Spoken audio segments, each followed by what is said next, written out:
નમસ્કાર દોસ્તો, આજે આપણી પાસે ટોયોટા ઇનોવા ક્રિસ્ટા મોડલ આવ્યું છે 2019નું. ઓટો ગેર છે. એમાં ચેક એન્જિન લાઇટ આવે છે અને એબીએસની લાઇટ આવે છે. બે લાઇટની તકલીફ છે ટૂંકમાં. ઓટો ગેર છે.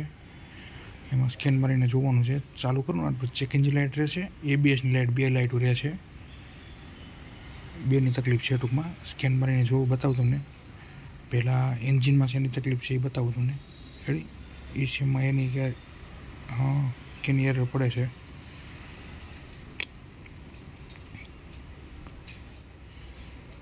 પુશ સ્ટાર્ટ નથી એટલે વિધાઉટ સ્માર્ટ કી.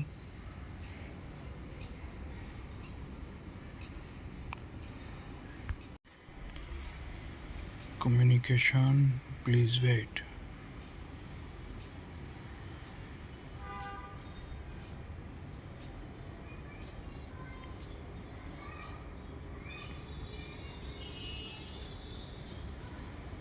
Okay, system selection, all system, engine DTC.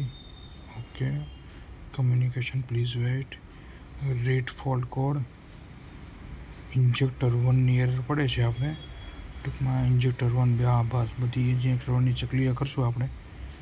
Clear fault code. Okay, clear થતી નથી ટૂંકમાં, એટલે વાયરિંગ કટ છે. હવે બોનેટ ખોલીને જોશું આપણે ક્યાંથી વાયરિંગ કટ છે ને એ.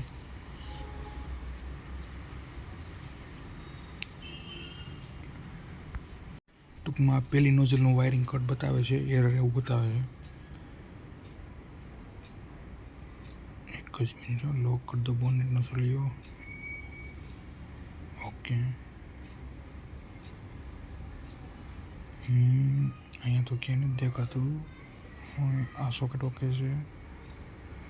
હા, આ રહ્યું છે. આ વાયરિંગ ઉંદરા કાપી ગયા છે.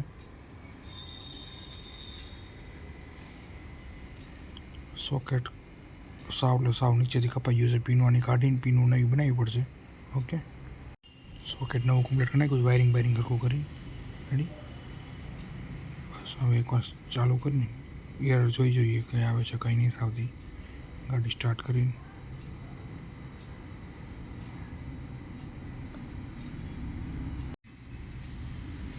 ઓકે, અચ્છા હવે ચાલુ.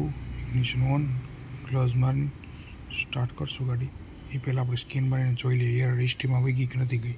જો હિસ્ટ્રીમાં ન ગઈ હોય તો હજી પ્રોબ્લેમ હોય ગમે ત્યાં બીજે ક્યાંક. ઓકે, હિસ્ટ્રીમાં જતી રહી છે. ક્લિયર કરશું. નો ફોલ્ટ કોડ. ઓકે, ડન થઈ ગયું છે આનું કામ. તો હવે ગાડી સ્ટાર્ટ કરીને જોઈએ બીજી કંઈ એરર છે કે નહીં કંઈ. ગાડી સ્ટાર્ટ કરશું આપણે. રેડી? ચાવી ઓન, ઇગ્નિશન ઓન, સેલ મારશો. એબીએસની લાઇટ રહેશે, બાકી બધું ચેક એન્જિન લાઇટ આવતી હતી જતી રહી. તો એબીએસ પર જોઈ જોઈએ શું તકલીફ પડે છે. Communication please wait. આમાં ડાયરેક્ટ એબીએસમાં જશું. એમાં લાઈવ ડેટા જોઈશું. રેડી?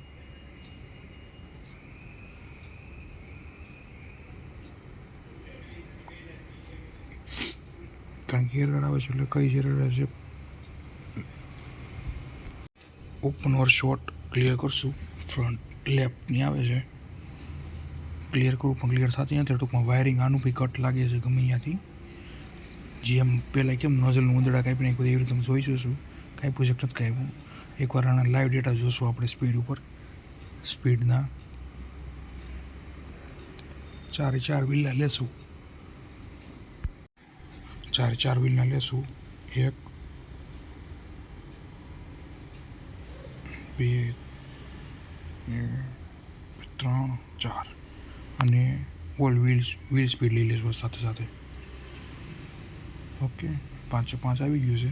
ગાડી રનિંગ કરવી છે એટલે આપણે જો પેલું ફ્રન્ટ લેફ્ટ છે ને એ બતાવતું નથી, 0 જ રહેશે. બાકીને 4 બતાવે. 4 કઈ રીતના? એક વ્હીલ સ્પીડ છે, પછી right rear, left rear, front right અને ફ્રન્ટ લેફ્ટ એ નથી બતાવતું.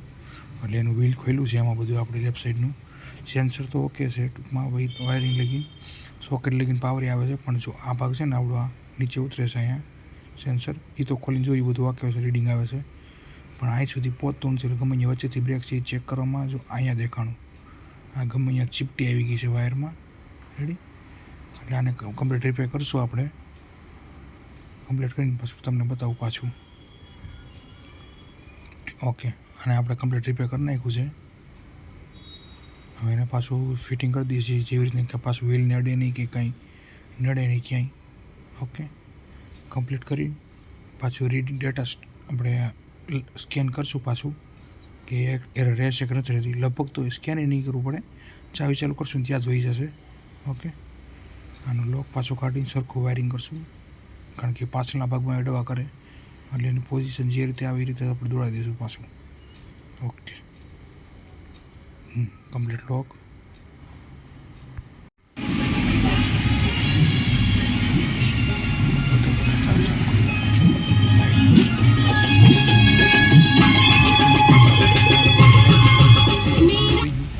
ચેક લાઇટ આવતી, સોરી ABS લાઇટ આવતી હતી, જોવાનું છે.